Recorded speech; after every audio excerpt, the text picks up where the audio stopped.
یہ میرے رب کو بڑا پسند ہے اور اس حوالے سے آپ کی خدمت میں عرض کرنا چاہتا ہوں. آپ قرآن مجید برہان رشید کو پڑھیے، آسمانی صحیفے جو جس حالت میں موجود ہیں ان کو پڑھیے، تورات و انجیل کو پڑھیے.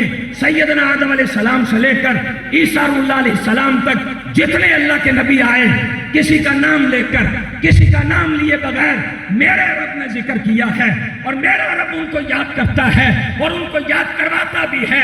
لیکن اللہ کی عزت کی قسم، سارا قرآن پڑھیے، سارے آسمانی صحائف پڑھیے، جو دینی ادب کا لٹریچر الہامی کتب صحائف کی صورت میں روئے زمین پر موجود ہے، اس کو پڑھ کے دیکھ لیجئے. 1,24,000 انبیاء میں جناب آدم سے عیسیٰ علیہ السلام تک کسی نبی محترم کے لیے میرے رب نے یہ اعلان نہیں کیا کہ وَرَفَعْنَا لَكَ ذِكْرَكَ. اگر یہ اعلان کیا ہے تو محمد مصطفیٰ کے لیے کیا ہے، اور یہ اعلان اللہ تعالیٰ اپنے محبوب علیہ السلام کے لیے کرتا ہے. اے حبیب، آپ کے لیے ہم نے آپ کے ذکر کو بلند کر دیا. اور آج یہ مجلس، یہ محفل، یہ اہل اللہ کی موجودگی میں ہم سب کا یہاں جمع ہونا، یہ پڑھنا پڑھانا، یہ سننا، یہ بیان کرنا، اس کا کیا مقصد ہے؟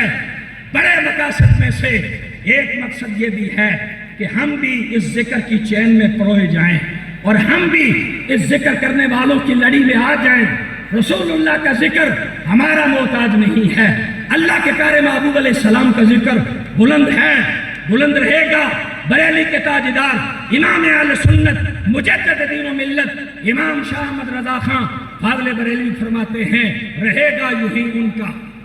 سب بول کے محبت سے پڑھیے، رہے گا یوں ہی ان کا، رہے گا یوں ہی ان کا. بول کے پڑھیے، رہے گا یوں ہی ان کا، رہے گا یوں ہی ان کا، رہے گا یوں ہی ان کا.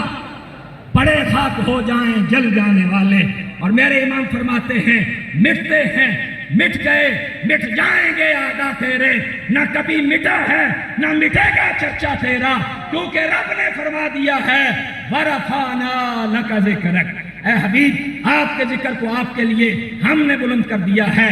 بنی نوع انسانیت میں، اگر پوری انسانیت میں سب سے زیادہ کسی پہ لکھا گیا ہے، کسی پہ بولا گیا ہے، کسی پہ پڑھا گیا ہے، کسی پہ سنا گیا ہے اور کسی پہ بیان کیا گیا ہے، تو وہ کوئی اور نہیں، وہ صاحب میلاد جناب محمد رسول اللہ صلی اللہ علیہ وسلم کی ذات اقدس ہے.